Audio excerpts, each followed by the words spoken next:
ఒక్క చెట్టు వనం కాదు, ఒక్క బిడ్డ సంతు కాదు అని నానుడి.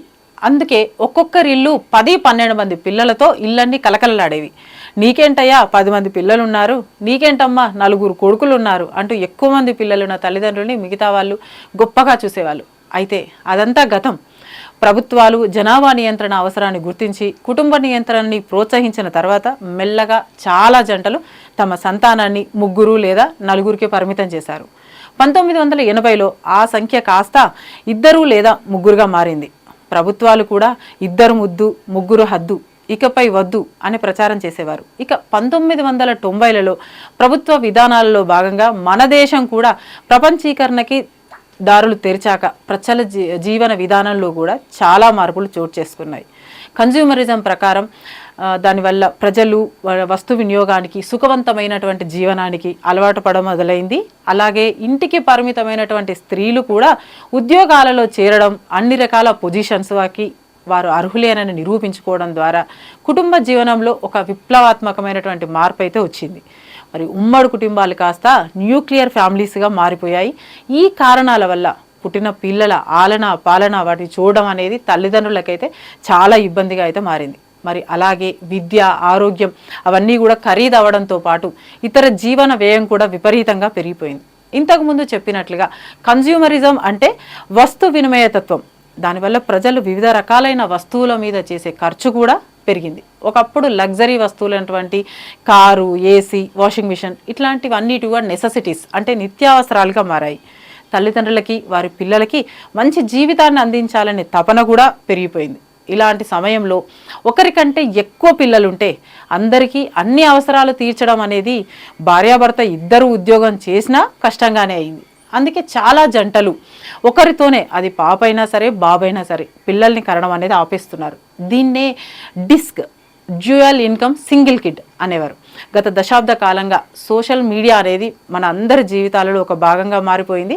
తమ జీవితంలో జరిగిన ప్రతి విషయాన్ని సోషల్ మీడియాలలో షేర్ అనేది కొందరికి కామన్ విషయం అయింది. అలాంటి వారిలో చాలా జంటలు వివిధ ప్రాంతాలకి, కొత్త కొత్త ప్రదేశాలకి వెళ్ళడం, అక్కడ అడ్వెంచరస్ లైఫ్స్ అనేవి ఎంజాయ్ చేయడం అలవాటుగా చేసుకున్నారు. మరి వీరి ఫ్రీక్వెంట్గా అంటే ప్రతి వీకెండ్లో చిన్న చిన్న ట్రిప్స్ కానీ లేదా ఇయర్లో 3-4 టైమ్స్ లాంగ్ ట్రిప్స్ అలాంటివి ప్లాన్ చేసి దాన్ని అందరితోటి షేర్ చేసుకుంటున్నారు.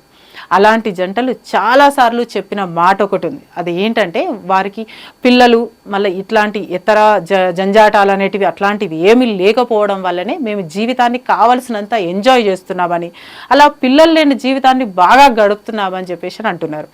దీన్నే డింక్ అంటున్నారు, అంటే డ్యూయల్ ఇన్కమ్ నో కిడ్స్. నిజానికి ఈ డింక్ అనే పదాన్ని 1987లో న్యూయార్క్ మ్యాగజైన్కి చెందిన అమ్మీ వర్షిస్ క్రియేట్ చేశారు. 1980లో ఉండే ఇపిస్ అంటే young of worldly mobile professionals. ఇలాంటి వారే వీరు డబ్బు సంపాదించడం మరియు దాన్ని ఖర్చు చేయడం అంటే రేపు గురించిన ఆలోచన అనేది లేకుండా జీవించడం అనే కాన్సెప్ట్తోనే వీళ్ళు బ్రతికేవారు.